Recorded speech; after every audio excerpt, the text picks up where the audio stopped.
Oscar Weisinger, vous êtes aussi un écrivain, vous êtes d'ailleurs l'auteur d'une quantité impressionnante de livres. Le dernier ouvrage que vous avez publié s'intitule « Le remède suisse ». Est-ce que vous pensez que ce remède est au moins partiellement transposable ailleurs? Oui. Je pars d'Antigone, c'est bien marqué, le sous-titre Antigone chez les Helvètes. C'est un petit traité de métaphysique politique. C'est assez particulier, ce n'est pas un traité politique habituel. Quelles sont les sources de la civilisation, qui est aussi celle de la Suisse, mais la Suisse l'applique mieux que les autres pays. Je pars d'une scène qui est, à mes yeux, fondatrice de toutes nos civilisations. C'est le fameux conflit entre Antigone et Créon. Et l'enjeu, c'est le cadavre de Polynice qui pourrit devant les murs de la cité de Thèbes. Où vous avez Antigone qui dit il y a des lois non écrites qui veulent que les cadavres soient enterrés, et vous avez Créon qui dit ah non, c'est moi le roi, moi je détermine le jeu, ce cadavre va rester là, je dois statuer un exemple, c'est moi la mesure de toute chose, Ibris. La Dike contre l'Ibris. Et donc la Suisse, ce qu'elle a particulièrement capté dans cette scène, c'est que les cadavres, il faut les enterrer tout de suite. Mais tout de suite, il ne faut pas les laisser pourrir. Parce que si vous laissez pourrir le cadavre, il vous pourrit la situation des vivants. Il empêche à la société une des notions essentielles de notre civilisation, le pardon. Le pardon qu'on accorde à l'autre et le pardon qu'on s'accorde à soi-même. Ce pardon permet un renouveau. Tant que le cadavre pourrit au soleil, ce renouveau n'est pas possible. Donc, le cadavre ne pourrit pas pour lui tout seul devant les murs de la... Il vous pourrit toute la situation de la société et il répand la mort, le principe de mort. La preuve, Aimon et Antigone meurent. Et Créon, il est là, voilà, avec ses principes à la con de roi qui se croit au-dessus de tout, et il a finalement perdu sa fille aimée. C'est bien aimé. Si ce cadavre est enterré, et plus il est enterré rapidement, plus le pardon est possible, et le renouveau est possible pour la société, parce qu'il y a une sorte de catharsis qui s'opère, et par la même chose, il y a un apaisement et une porte qui s'ouvre vers un infini, vers une autre dimension possible. Parce que le mort, lui, ouvre les portes vers le paradis. Donc, pour pouvoir pacifier la situation des vivants et en plus permettre aux morts, si on veut, de trouver sa sérénité dans l'autre monde, il faut qu'ils soient enterrés. Et il nous ouvre les portes vers cet amour transcendant qui est en tout cas la base de Mais cette métaphore appliquée en politique, ça signifie alors en Suisse, on a compris ça. Donc, on n'a pas de système alternatif où vous avez tout le pouvoir chez les uns et puis les autres, ils font que les attaquer en disant que tout ce qu'ils font c'est nul, et puis ensuite les autres, ils font encore plus nul que ceux qu'ils ont avant quand ils ont pris le pouvoir, mais ils ont promis tout le contraire avant. Si vous prenez les promesses de Hollande lors des dernières élections, et puis vous regardez la réalité de ce qu'il a fait, ben écoutez, Sarkozy commence à devenir sympathique. Donc c'était déjà pas fameux, mais alors là c'est carrément la déchéance totale. Donc le problème qu'il y a, c'est que vous n'avez pas de pardon entre les différents groupes, vous avez une guerre continue, constante, un affrontement, une agression constante du système.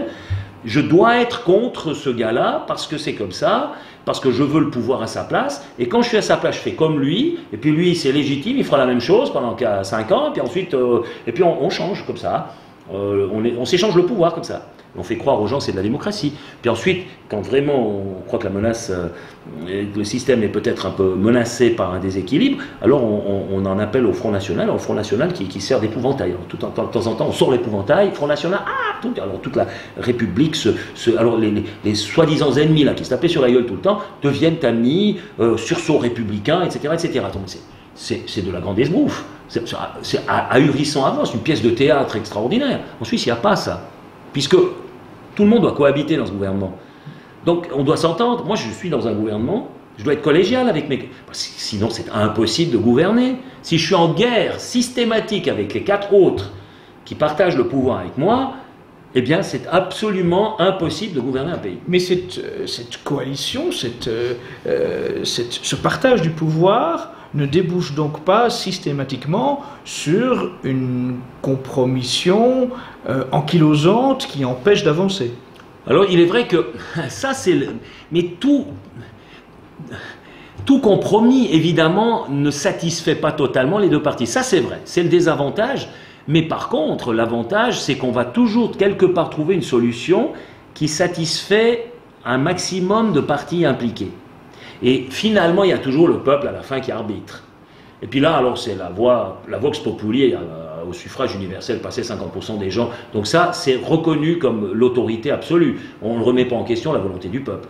Mais vous avez toujours cette recherche de compromis, de solutions négociées, parce qu'on pense qu'une mauvaise paix vaut mieux qu'une bonne guerre. Et c'est pour ça qu'on enterre les cadavres. En Suisse, on les enterre, parce que tant que vous avez le cadavre qui pourrit, comment voulez-vous négocier? Vous ne pouvez pas. Parce que vous êtes dans le conflit, dans l'agression. Le principe de mort qui règne. Vous enterrez le cadavre. Moi, si je veux négocier avec vous, et puis que je vous porte une profonde inimitié, et que je n'arrive pas à transcender cette inimitié, c'est le cadavre qui est entre nous, ben on ne va pas pouvoir négocier. C'est pas possible. Donc, ce cadavre, on va l'enterrer les deux, tac, on l'enterre, bon, maintenant on cause. C'est comme ça, la Suisse. Et c'est ça, pour ça, je dis, c'est un remède. C'est le remède pour le monde entier. Quand vous voyez, la France, actuellement, elle ne fonctionne pas mieux que des républiques bananières, que certains pays d'Afrique, où vous avez un clan qui a le pouvoir, l'autre clan veut le pouvoir, d'accord. Mais il ne veut pas le pouvoir pour faire mieux, pour changer le système. Non, non, non. Il veut juste prendre le pouvoir à la place des autres, parce que les autres, ils ont tout le pouvoir, ils accaparent toutes les richesses, et eux, ils veulent être ceux qui font ça. Alors, ils le font pendant un certain temps, puis après, c'est nous les autres qui gagnent. C'est une alternance de principe de mort. Mais c'est pas une société où on se dirait, ben, enfin, et si on tirait à la même corde? Et si on accordait nos violons? Et si on trouvait des solutions ensemble? Le bien commun. Et si on cherchait le bien commun, le bien summum bonum du Moyen-Âge, effectivement. Mais non, ça ne leur vient pas à l'esprit. C'est complètement étranger à cette pensée. Et la Suisse, elle, a réussi ça. Et ça fait 700 ans passé 700 ans que l'aventure continue. Alors un autre ouvrage dont je voudrais que nous parlions, c'est De la frontière. Vous y faites l'éloge de la frontière. Vous pouvez nous en parler, montrer à quel point justement, finalement, cette frontière serait utile, indispensable peut-être pour finalement toutes les notions d'Europe? Absolument. Là, alors, la démonstration est très simple. Mai 68, si on veut, est arrivé avec cette idée, on est tous citoyens du monde, on a tous des fleurs dans les cheveux, on fume des kékés, voilà, hop, on est tous copains, il n'y a pas de frontières, les frontières c'est mauvais, il faut décloisonner le monde, la frontière c'est la prison. Ah non, c'est tout à fait faux. Quelle est la dignité d'un être humain? La dignité première d'un être humain, c'est son identité, c'est ce qu'il est. D'accord. S'il veut déterminer cette identité, il doit y avoir une frontière entre lui et ce qui est autre. Bah, sinon, il n'a pas d'identité. S'il est identique à tout. Bon. Donc, il faut une frontière pour définir une identité. Parce que c'est dans cette frontière, de manière délimitée, que l'identité se développe. Si vous n'avez pas de frontière pour déterminer l'identité, eh bien, tout ressemble à tout. Donc, et vous n'avez plus de diversité. Si vous détruisez les identités en détruisant les frontières, vous n'avez plus d'identité, donc plus de diversité. C'est le melting pot. C'est le melting pot. S'il n'y a plus de diversité, il n'y a plus de choix. S'il n'y a plus de choix, il n'y a plus de liberté. L'absence de frontières est liberticide. Vous avez simplement une énorme prison, mais ce n'est pas la taille de l'espace qui définit la prison, c'est la qualité de cet espace. En Suisse, c'est un petit espace, c'est 42 000 km², mais on est sacrément libre dans cet espace-là. Alors que l'URSS, pour prendre cet exemple, c'était un énorme territoire, mais c'était une grande prison.